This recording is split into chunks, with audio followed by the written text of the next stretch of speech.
The views and opinions expressed in this podcast are those of the hosts and guests and do not necessarily reflect the views and opinions of OLOS Media or its sponsors. OLOS Media.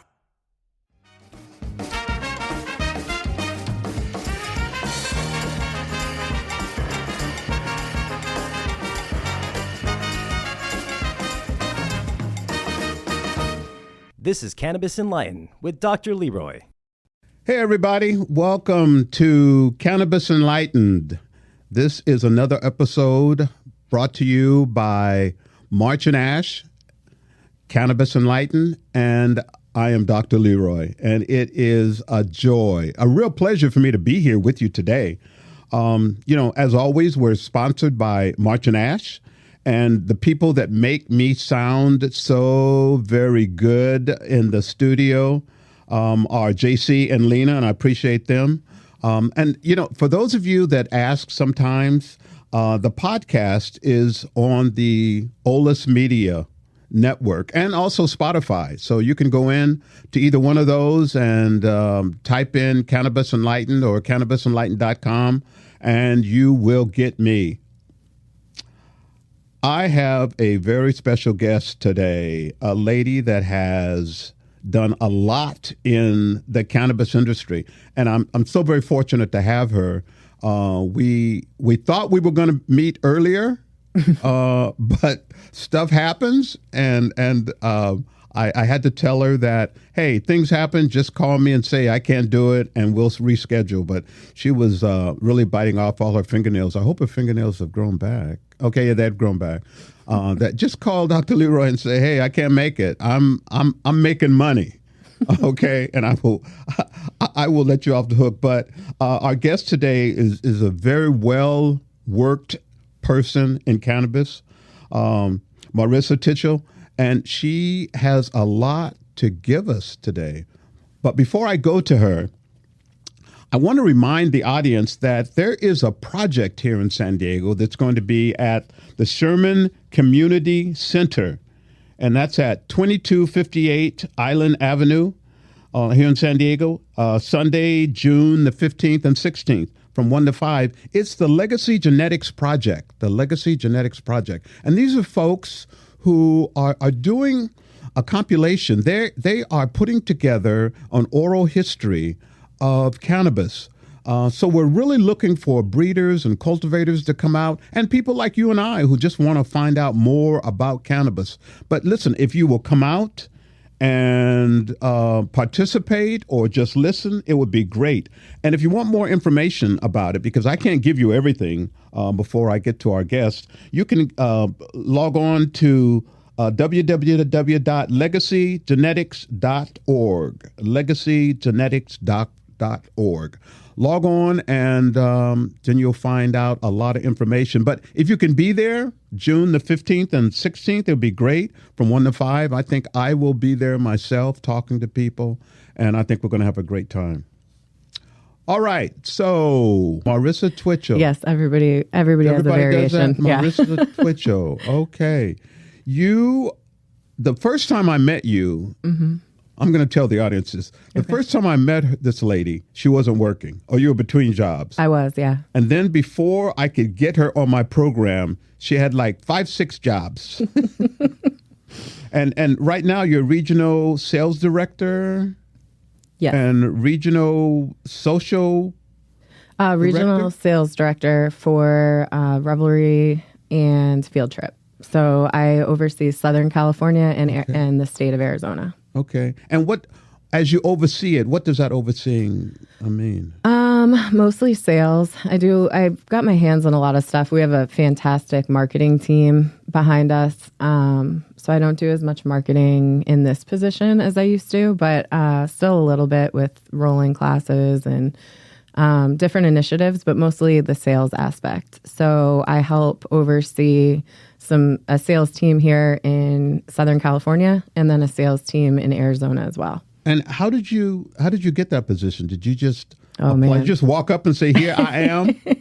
No, I actually The founder, Brandon, I ran into him now about 1.5 years ago. At the time, I think it was right around a year, at another shop here in San Diego. We were just in the same kind of like meeting and exchanged information. And a year later, he just asked if I might be in the market for work. And we started a conversation and took a couple weeks. And then I landed with Revelry, and I'm so happy at this job. Yeah, I've expressed to you and our friend Deontay. Yeah. It's a great place to land, and I'm really excited to be where I am. What are the products that Revelry? We have flower, pre-rolls. Revelry originally started with that bag right there. It's gear. It's a lifestyle company. So we actually started with smell-proof, waterproof gear. So pretty much everything that you see, even that little bag right there, I use it as a makeup case. Right. Most people would use it as a stash bag, but it is waterproof and smell-proof. You know, I will confess to you, I saw that when I was doing my quote-unquote research. And when I came to that, I said, this has got to be wrong. This isn't cannabis. What is going on here? Then I read a little bit more and started thinking a little bit more. Dr. Leroy, start thinking. And I figured it out. Yeah, it's pretty dope. So we started with the lifestyle gear, and there's that side of the company. And then down the road, the cannabis side started. And that's where I came in on more of like the direct cannabis side of everything. But I knew who Revelry was years ago because of the gear and just like the presence that the lifestyle Revelry supply company brings to the cannabis company or the cannabis industry, right? Because like we have everything from large duffel bags to Pelican cases to stash bags to rolling kits. It's really like pretty extensive. What do you focus on? Are you just cannabis, or you? I'm on the cannabis side. I can do. So there's somebody else? I can help with anything. Okay. But of course. but my focus is definitely the cannabis aspect. We have two sides to the company, and I'm on the direct cannabis side. So like working with shops such as March and Ash, or shops all over California and Arizona as well. What is the philosophy behind the bags? Is it to carry? Is the purpose to carry in a very, unintrusive manner, I guess, cannabis? Or was the goal just to have something to carry, a bag to carry stuff in? I don't want to speak for the founders. This has been around for like 10 years. But I think that they were very innovative, saw a need in the legacy market for smell proof, instead of just big black duffel bags where it's like pretty apparent what may or may not be in those bags.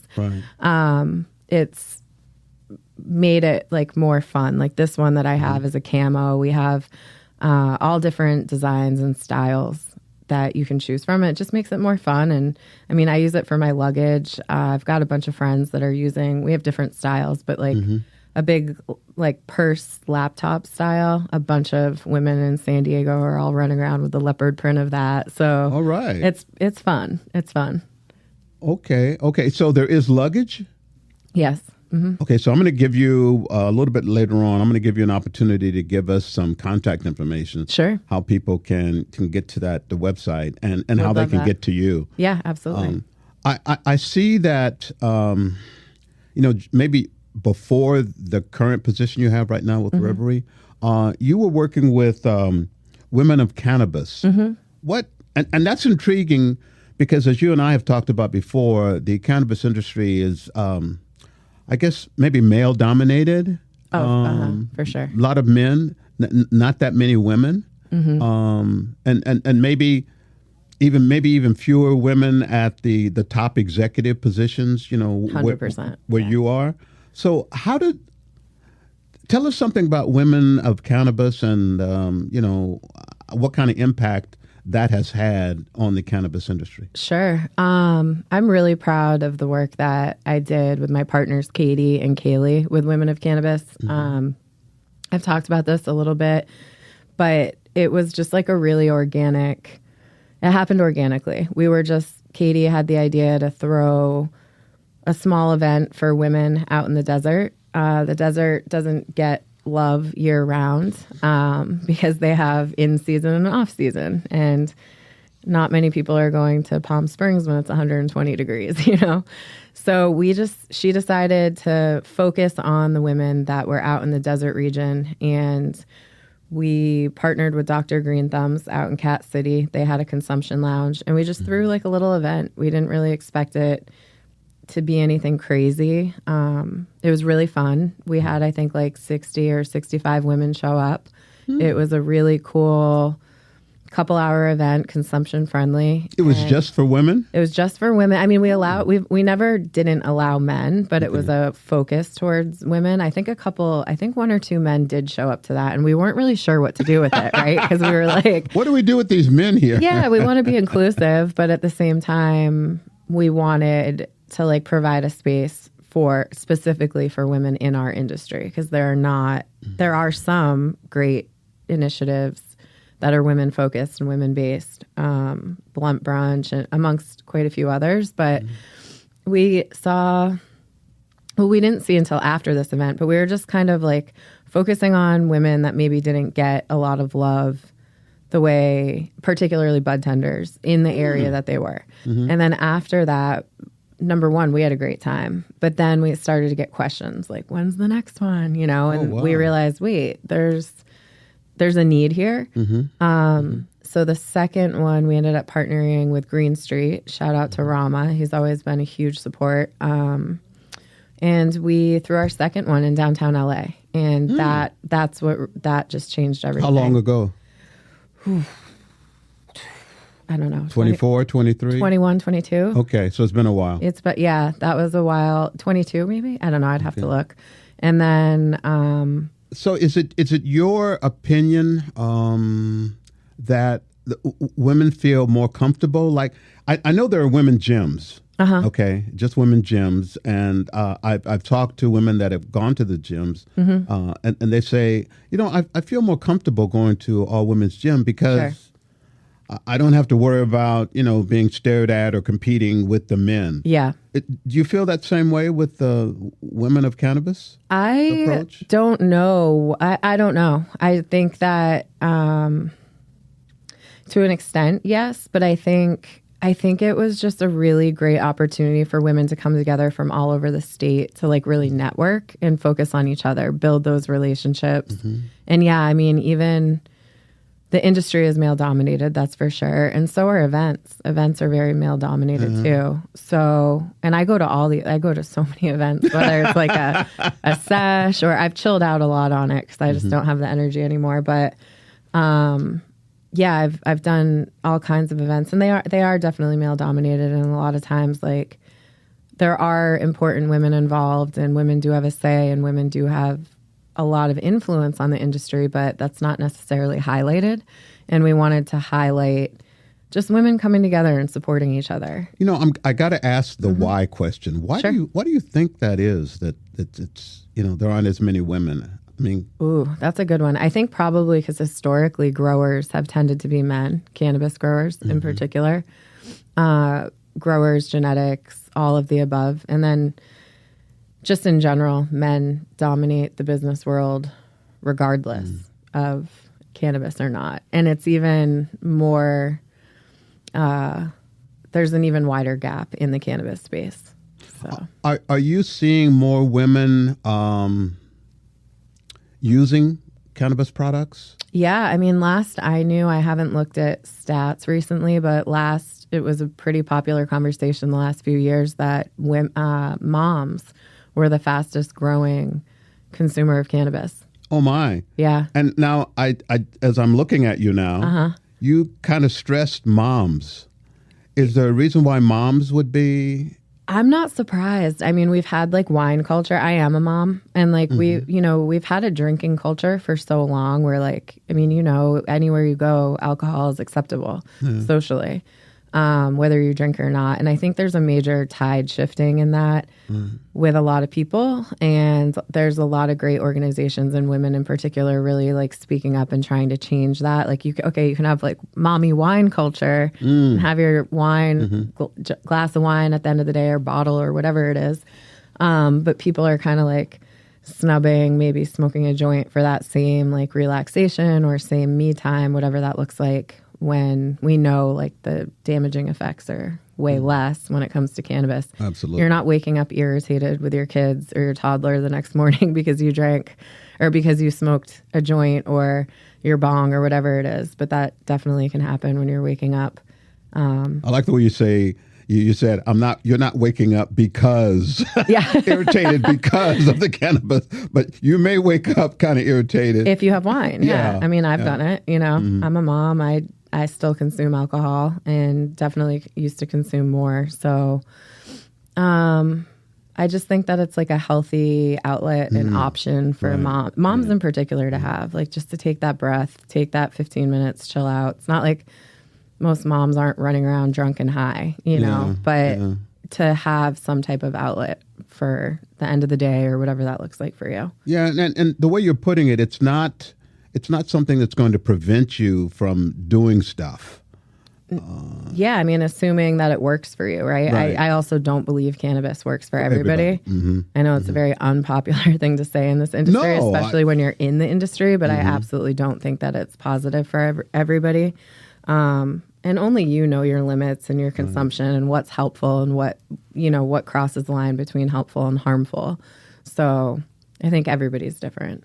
Yeah, in your experience, how are women consuming? Because you just talked about smoking, so I'm sure that you've seen that a lot. Yeah, that's hard for me just because of like what I am involved in and what my day-to-day looks like. I see women ripping dabs and like smoking bongs and, you know, I take part in judging competitions. And so I see like a whole different side than I think what your like average normal consumer is. So I can't really answer that. My guess would be edibles. I feel like edibles are discreet and low dose. I see like when I'm in shops checking accounts and whatnot, I see a lot of people asking about edibles, especially that like middle age and older group. They tend to more want to consume tinctures or topicals or edibles rather than a smokable. I think it's less intimidating. How about the drinks? Fast growing category. I know I think there's a lot of stable drinks now. I know it's been a really tough category in the past. Yeah. We're just not there yet, but we're on our way. Okay. All right. So of the women that you have been working with, and you kind of answered this question just a minute ago because you're talking about the different age groups. Sure. Are there age groups that prefer one, way of consuming? That would be my guess. My guess is like the younger you are, the more likely you are to smoke, unless you've been an OG smoker for a long time. I think a lot of older people are people that have not really consumed and are getting into cannabis now that it's legalized and don't have a history. I think that smoking is like very intimidating. You have the scent. People are worried about their lungs. Just the whole process of it, whether it's rolling a joint, rolling a blunt, packing a bong, packing a bowl, taking a dab, all of that can feel really out of touch and really intimidating to certain demographics. Whereas if you just pop a gummy, all you have to do is figure out your dosing. Yeah. And if you start low and go slow, you most likely won't find yourself in any trouble. I like the way you've said that, and I stress that all the time on my program. Start slow. Yeah. Maybe even break it in half. Sometimes maybe in fourths. For sure. But you got to wait. I don't know if you come across people that are, having problems with waiting. Oh, I've done it to myself. In what way? Just being impatient and over-consuming, particularly not waiting enough time. Everybody's metabolism is different. I have a friend who edibles don't affect this man. I don't know what I want his metabolism. He can drink coffee at 9:00 at night and go to sleep. Oh man. He can literally take 1,000 milligram like shots or edibles and just be totally fine. 1,000 milligrams? Yes, if I consume, yes, we've done it on video. We've like tested this guy. Oh my. If I did 1,000 milligrams, I'm not coming out of my room or bed for like at least 4 to 5 days. There's just no way. Because you can't find the door. I would be so knocked out. But yeah, I tell everybody, especially like if you're a beginner or if you're trying to figure out your dosing, like it's better to not be high enough and try again with a little bit more the next time than to get yourself too high. And then I've had effects where like I'm waking up high in the morning and I can do that, but most people can't, you know? Well, I think maybe the key is what's going on.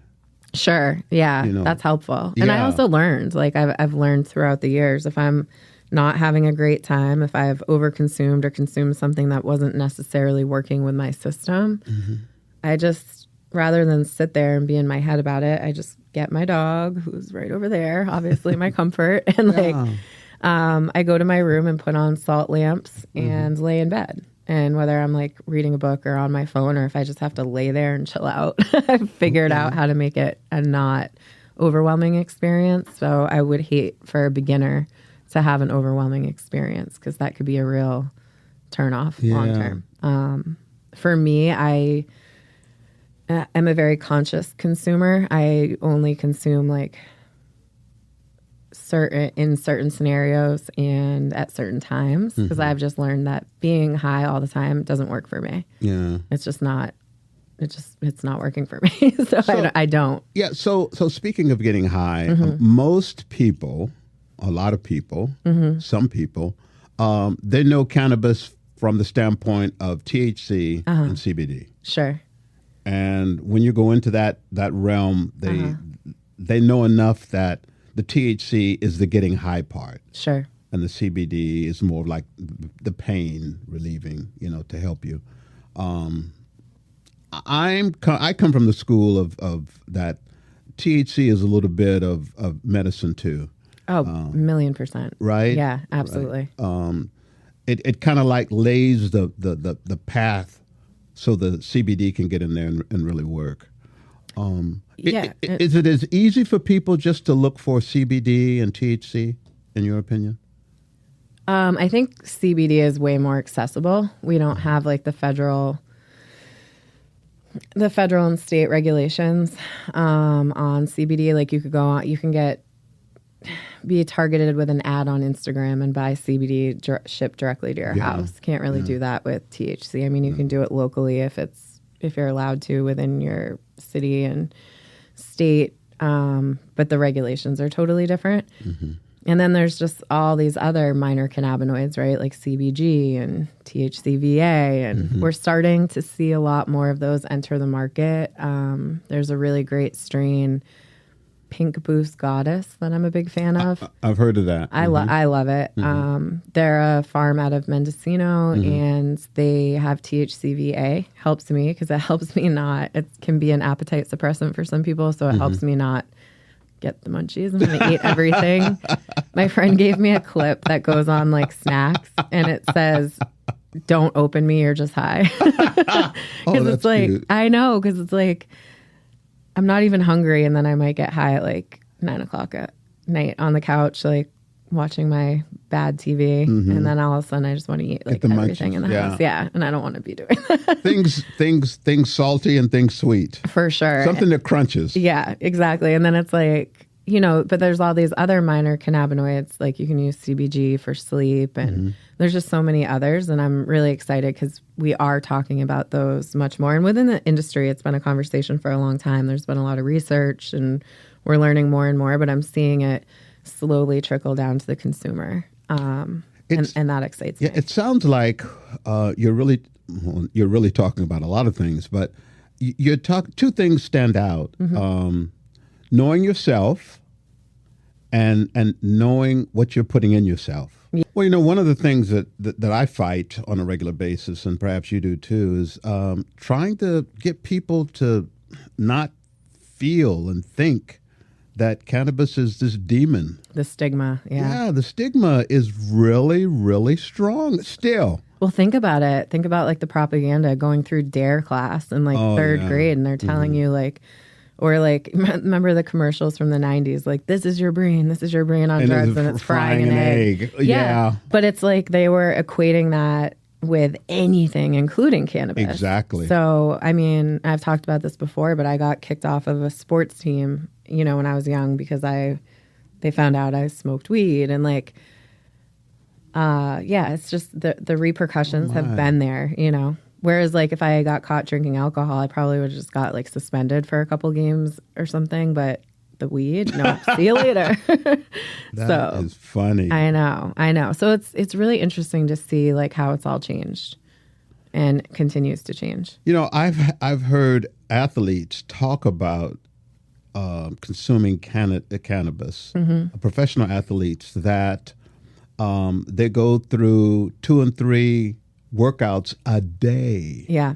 A day. And I guess that's only right, because being an athlete, if you're paying somebody a lot of money. They're getting paid to do. Yeah. Yeah. And they told me that they needed something that would help them relax and recover. And that cannabis helped them do that.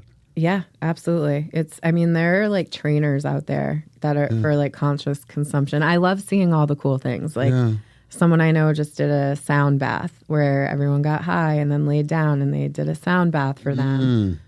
I gotta ask you, because of your background and you know what you've been doing, talk to me about the state of the cannabis industry. Where are from? She's looking. Marissa's looking back. You said you weren't going to ask me hard questions. No, it's from your point of view. Gosh, there's positives and negatives. I think because of what I do, it's easy to get caught up in the negatives just because of like taxation and federal regulations. And what I do is still federally illegal, which is just mind blowing. I don't think people really like think about that. Like on a state level and a city level, what I do is fine.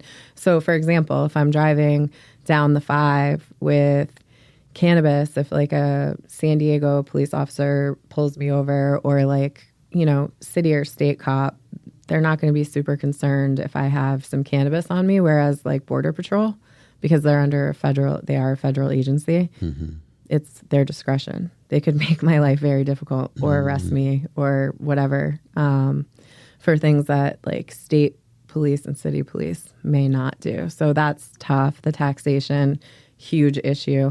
You walk in a dispensary and you're paying 37% taxes or more, depending on, you know, it's tough. And so that part of it, I can get into a negative headspace and feel defeated sometimes. But on the flip side, for patients or for customers or for like your regular person in the world, like the accessibility, the education, just all of that is changed. You and I come from a generation where you'd get arrested for smoking a joint, and now we're selling millions of weed a month. You know, so I come from the generation where if you think about it, yeah.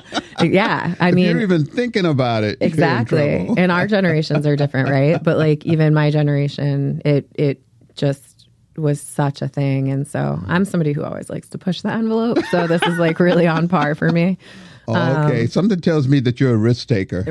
Just a little bit. I'll have 2 of those. Yeah, exactly. But so there's negative and positive with the state of the cannabis industry. I'm happy about the accessibility. I'm happy about the education. I'm happy about the expansion. We just have a lot more work to do. And I'd like to really see people come together and do that work rather than a lot of the infighting that happens within the industry. We are so small. Like once you're like in it, you know, it becomes a smaller community, and there is so much like disagreement and fighting that I don't think necessarily helps like the bigger picture, but I think it's all a part of it, and it will end up where it's supposed to end up. It's just a matter of time. Okay. Well, we're winding down, but I don't want to leave out, and I want to make sure I give a little bit of love to your little dog that you referred to earlier. And I know folks can't see her, but you want to... That's Dotty. Okay. She is a rescue, and she came from TJ. We think she's like 11 years old, but she's been with me for almost 9.5 years. So she comes with me kind of everywhere. A lot of the bud tenders in the state are familiar with Dotty. I'll walk into a shop to like check accounts, and they'll know her name and not necessarily mine after all these years. So. Who are you? Yeah, she gets a lot of attention, so she's fun. And I think you may have mentioned before that you worked with rescue animals for a long time? I used to volunteer. I don't have the time because of my travels now. Right. I can't do it anymore, but I've fostered and adopted out 9 different dogs. Oh my gosh. Yeah, that was fun. My daughter really wanted a dog when she was in high school, and I knew I wasn't in a position to necessarily adopt one until Dotty came along, and I had her for 6 months. Everyone was like, "That is your dog," and I was in denial. I tried to get my mom to adopt her, tried to get everybody to adopt her, but she's definitely like my soulmate. So we're meant to be. Well, God love you. God love you. So listen, this has been fantastic. Yeah, thank you for having me. It's been great. How you said a lot. I come short of saying you've said a lot of important things. Everything you said was important. Okay, so I know there are folks that are going to listen to this and say, you know what, Dr. Leroy's okay. They better say that. But no, you're amazing. I want to get this guest. How do people reach you? I am on LinkedIn. So Marissa Twichell. It's Twichell. And then I'm also on Instagram, Marissa Twitch, MarissatTwich. I do keep that private just because I don't want to get deleted. But those are probably the 2 best ways. I do read all of my message requests and do get back to people. So I would say LinkedIn or Instagram. Okay. Well, listen, Marissa Twichell, I want to thank you. Thank you. You are a very dynamic and accomplished woman. Thank you. I appreciate that. And I am so glad that, I waited this morning. I waited by my phone. I said, I wonder if she's going to cancel again? She's going to call me. Sorry. Should I put on that shirt? What? And I said, you know what? I'm going to do like Melissa. I'm going to be risky. I'm going to go for it. I told you I'd be here. Yeah, you did. I love it, though, because even though we had to reschedule, I mean, shoot, we sat here for a good hour and a half last week. Me, you, and Deontay. Yeah. We have a lot to talk about. I didn't even know you were going to be here. And I said... Last week? Yeah. Oh, wow. I can prep for... the podcast this week. I wanted to show up in some capacity. I just had an important meeting that got scheduled at the same time as the podcast. So I wanted to show up. I just couldn't be here at that time slot. So. And that sounds, again, like something that you learned when you were really young coming out on you. This guilt thing, huh? Yeah. Oh, yeah. We can. Oh, yeah. The Catholic guilt. Oh, man. That's another podcast. Another podcast. Another podcast. We'll talk for about 5 hours on that one. Yeah. But we're going to leave that.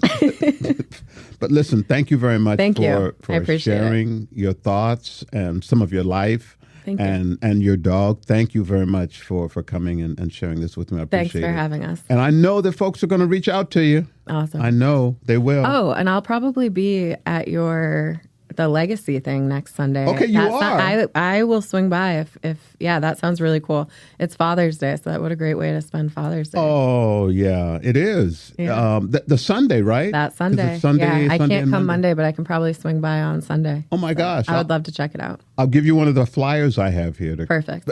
Have you heard about it before? I haven't, so I'm really interested to hear. Oh, my gosh. Especially that word legacy. I'd love to come hear what everyone's got going on. So that when you show up, I'm going to tell them, I want credit for this lady being here. She's here because of me. Well, thank you very much. Thank you. Listen, ladies and gentlemen, brothers and sisters, thank you very much for listening to Cannabis Enlightened. And remember, you can hear this episode and all the Cannabis episodes on Olus Media or Spotify. Just type in, as I said earlier, Cannabis Enlightened or cannabisenlightened.com. And you remember, as I always say, you can reach me to shoot me an email just to say hi or tell me how you feel about the show. I can be reached at drleroy@cannabisenlightened.com. That's dr.leroy@cannabisenlightened.com. And remember, we always say here on this program that the only way you're going to fight ignorance and stupidity is knowledge, and remember, this is what I always say, because knowledge is power.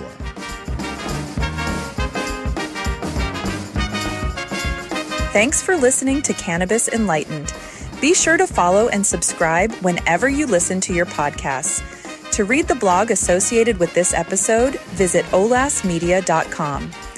This episode was produced in studios located in San Diego, California and Tijuana, Baja California. Creative director Ulises Breton. Sound engineer Alan Glespar. Producer Lena Alvarez. Serving as executive producer and co-founder is JC Polk, and Chad Peace is president and co-founder. Olas Media is an IVC media company. Olas Media.